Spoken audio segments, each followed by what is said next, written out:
And then, so I know, AI is great. It should not be the one giving the diagnosis, but it can certainly be the one, or the platform that you work upon that gives you all the data, which is what you guys are doing, is what I understand.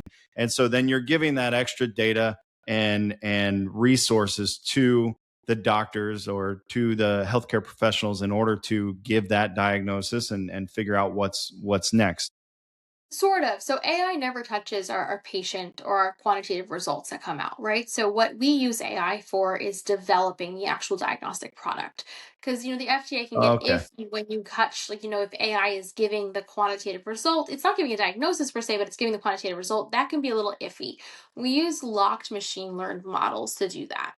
But what AI does for us is it helps us develop the best model. And then once we find that, we lock it. And that's what now enables us to ensure that model is not running away from us. It's not drifting over time. It's not giving results that you want to see.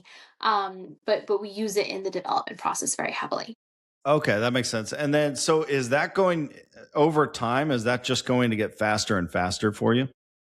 Yes, it will. As we add more features, as we run more tests through the platform, for certainly, I think it's gotten faster. It's gotten better. We just had a meeting this morning to add more features onto Hue Tools, so we're really excited about.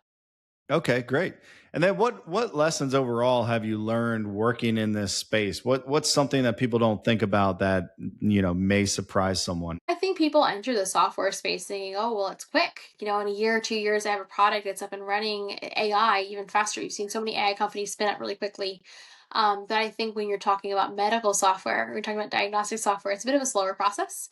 So you have to really put the work in, and then you reap it at the end. Okay. And then in general with healthcare, where do you see the biggest opportunities? Obviously, these things are going, what you're working on, for example, is just speeding things up. I don't know really where that's going to correlate with the money making side of healthcare. Obviously, it's a business. All businesses have to make money. So where do you see the biggest opportunities in the future? Yeah, I think right now we see a lot of people wanting to take charge of their own health. They want to have the information themselves. They want to have the data themselves. They're tired of the bureaucratic mess of working through referrals and hospital systems and things like that. So where I see AI really going into play is, in democratizing diagnostics and democratizing access to information and understanding your own health, organizing that information, pulling it all together, synthesizing it. I'd love to see a portal one day where you could enter in all your information. It kind of keeps it there and suggests what you might need to do next, whether that's a blood test or it's a lifestyle change or a nutrition platform. I really would like to see that happen. Yeah, that would be really cool to just have everything all in one place, like that. Now, with your software, if a repeat customer comes in, I know you're not interacting with the customers or anyone that's coming in and doing these tests, but if an information comes in that is a different test from the one 6 months ago, are you guys able to measure that, and compare those with the manufacturers and the providers that you're working with? So we do. So most of our tests are direct to consumer right now, and they have access to a graph that charts all their results over time. So that we can't say like, oh, so for Hue Fertility, for example, we test LH. We're about to launch FSH this summer.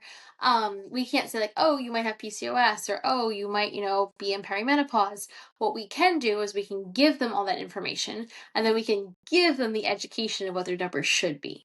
Right. So, below our LH values, we have a peer review documented range of what they should be at. Right. So if they're outside that range, we say, hey, you might want to recommend talk to your doctor. Okay, and And then I think that healthcare consumer is very informed nowadays. And they have access to AI too. So they can ask, what might be going on there as well.